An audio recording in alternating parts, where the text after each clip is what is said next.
समुद्र की रेती अपने शरीर में लगाकर और भागी भागी जावे और पत्थरों के ऊपर अपने शरीर को छटपटा के दौड़ावे। हनुमान जी गौर से देखें। हनुमान जी बोले देखो गिलहरी भागो यहाँ से। गिलहरी बोली क्यों? हनुमान जी बोले तुम्हारा छोटा सा शरीर, बड़े बड़े बंदर, अभी कोई पैर रख दे तो मर और जाओगे, और तुम्हारे ये छिटकने से दो चार रेत के कण डालने से पुल नहीं बनना है। हनुमान जी ने गिलहरी को बहुत समझा, लेकिन गिलहरी नहीं मानी। एक बार हनुमान जी के ही पांव के अंगूठा के छोटे से भाग से गिलहरी की पूंछ दब गई। अब गिलहरी बड़ी चिचियाई, नीचे देखा तो गिलहरी डांट करके हनुमान जी ने कहा हमने पहले ही कहा था यहाँ बीच में मत घूमो। अब मान गई। गिलहरी रोने लगी, बोली रुक जाओ, हम तुम्हारी राम जी से शिकायत करेंगे, बड़े दरबार में तुम्हारी शिकायत करेंगे। गिलहरी भागी भागी राम जी के पास गई, जाकर राम जी को प्रणाम करके कहा भगवान हमारी पूंछ देखो। गिलहरी की भगवान ने पूंछ देखी, बोले ये घाव कैसे हो गया? महाराज ये एक बहुत बड़ा बंदर है आपके यहाँ, उस बंदर की करामात है। राम जी बोले ठीक है जाओ ले आओ। बोले चलो, और आपको प्रभु ने बुलाया है बड़े दरबार में, बड़े बड़े बलवान बन रहे थे, बड़े बुद्धिमान बन रहे थे, आओ अब हम तुम्हें ठिकाने लगवा कर मानेंगे। श्री हनुमान जी गिलहरी के साथ साथ राम जी के द्वार पर पहुंच गए।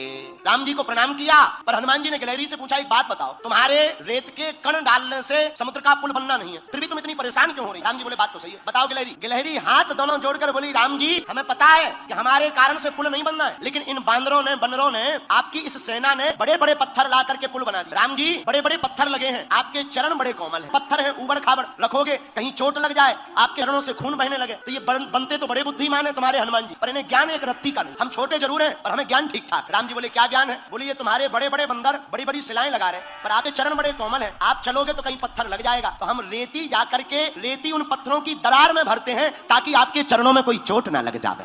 हनुमान जी को सुनकर आंखों से आंसू आ गए। अरे धन्य हो गिलहरी, आप धन्य हो, आपका भाव धन्य है। राम जी ने गिलहरी को अपनी हाथ में लिया, पूंछ के ऊपर हाथ रखा तो जो उसका दुख था, करुणावान करुणा निधान श्री रघुनाथ जी के हाथ रखते ही उस पूंछ का घाव ठीक हो गया और गिलहरी प्रसन्न हो गई। राम जी अपनी 3 अंगुलियां गिलहरी के ऊपर फिराए। जब राम जी ने अपनी 3 अंगुलियां गिलहरी के ऊपर फिराई, वही 3 अंगुल के निशान आज भी गिलहरी के ऊपर है।